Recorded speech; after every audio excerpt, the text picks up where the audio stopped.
Justin Trudeau rightfully worried about the polling numbers in Canada, of course, largely swinging towards the Conservative Party. Now, what would an incumbent do in a situation like this? Perhaps a new bureaucracy is in order.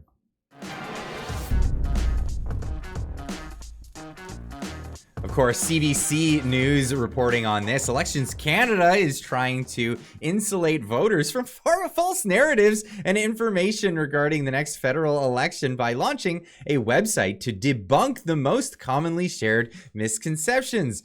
Sounds a lot like the Ministry of Truth to me. Leave a comment in the comment section down below. Let me know what you think for yourself. But Ian Pretty on Twitter saying, why am I getting the feeling that this isn't what this initiative will attempt to do at all? Well, I think if you're skeptical, you're right in the right place, Ian. Absolutely. Now, here's the article. Elections Canada launches online disinformation tool to prepare voters for the next federal election. Agency says it will focus on electoral processes, not accuracy of content shared by parties or candidates. Well, we'll get into that in a minute. They're already deviating from that in this. But let's get into this article. Of course, Elections Canada meddling in elections now. We've had a few elections already where there's accusations of meddling from foreign governments, including the Communist Party of China. But let's see what's going to happen in the next election, because we may even have one this year. Elections Canada is trying to insulate Canadian voters from false narratives and information during the next federal election by launching an online tool to help voters help voters cut through information and disinformation about the electoral process in Canada. Funny, those terms, misinformation, disinformation. We're forgetting the malinformation. Of course, these are all terms that are brought up by governments these days, other news agencies that are trying to propagandize the people of Canada and the Western world. But what do these terms mean actually? Misinformation, that would be when you're misinformed, actually sharing of information that is inaccurate, but you're not aware that is inaccurate. That's misinformation. Disinformation would be information that you know is inaccurate, but you're sharing anyway because you know that people would share it around. And malinformation is probably the more insidious one. Malinformation being, of course, information that is true, but could be harmful to certain parties if shared. That would be the government, of course, in that one. So malinformation, most insidious of all of them. Now, going into global news, Elections Canada launches online tool to tackle voting misconceptions. Okay, misconceptions, not misinformation, disinformation, or malinformation, but misconceptions, ideas that people may have wrong. Of course, in this article, it's funny that they play a video talking about how Pierre Poilievre's ads seem to be doing so much better. Maybe that is just a funny happenstance, but that's what's on the website at the moment if you click on the website. But of course, I'll leave a link in the description down below. Elections Canada has launched an online tool to tackle misconceptions related to the election process. And some are warning that fake content and inaccurate information could be rampant in 2024 and coming years due to the use of artificial intelligence. Oh, it's artificial intelligence now that's going to really be swaying these elections.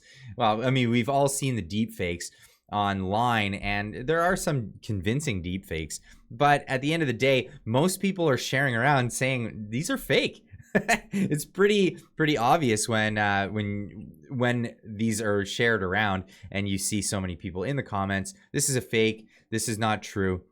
It's not the media or these bureaucracies that have been actually saving us for the most part. In fact, most of the untrue news has been shared by the media. A lot of this bad information has been shared by the media. We saw that during the trucker convoy. Lots of information shared by the media, such as truckers were arranged by Putin from Russia. I mean, this is the kind of thing that the mainstream media in Canada was sharing. In the United States, we even see other kinds of media that's being shared. And of course, this is largely knowingly. This is a video on BitChute where a guy's breaking it down. But here's one example of this. This is a bit of footage that was shown to be from apparently in Syria, but it's not actually. This video, obtained by ABC News, appears to show the fury of the Turkish attack on the border town of Tel Abyad. A border town bombarded by Turkey's military. This video right here appearing to show Turkey's military bombing Kurd civilians in a Syrian border town. The Kurds, who fought alongside the U.S. against ISIS. Now, horrific reports of atrocities committed by Turkish-backed fighters on those very allies. So it turns out that that footage is actually from a Kentucky shoot. It's a shootout. They weren't shooting at people. This was shooting at inanimate objects behind a bluff where none of the projectiles would end up going anywhere in harm's way. But this happens every year in Kentucky, where people from all over the United States bring their legally obtained automatic weapons, firearms, and they bring them out to this Kentucky shoot and it's famous.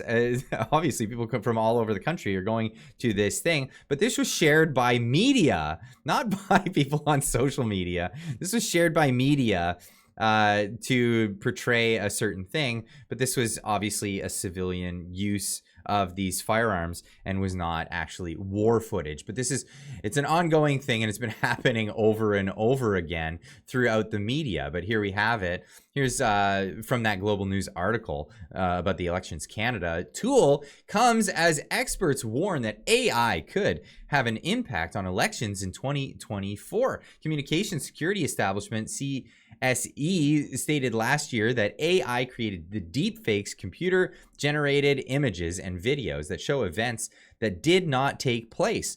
It will almost certainly become more difficult to detect, making it harder for Canadians to trust online information about politicians or elections.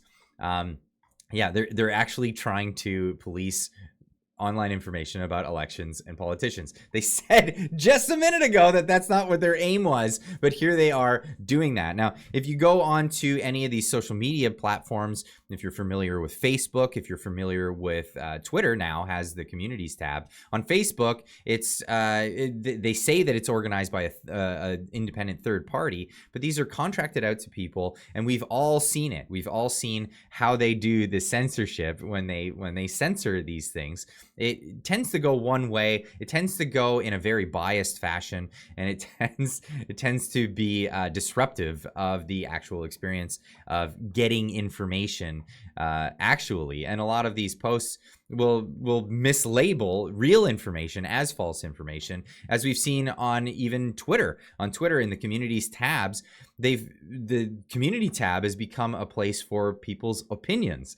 It's not really a place for actual information that you may, you're looking for the actual information. People are trying to debunk real information, and this is the way it goes. So adding another bureaucracy to this whole thing seems a lot like the Ministry of Truth and the government trying to be the arbiter of what is the truth. But hey, I'll leave this one up to you guys. Leave a comment in the comment section down below. Let me know what you think about this. And of course, we'll see you in the next one. Keep on trucking.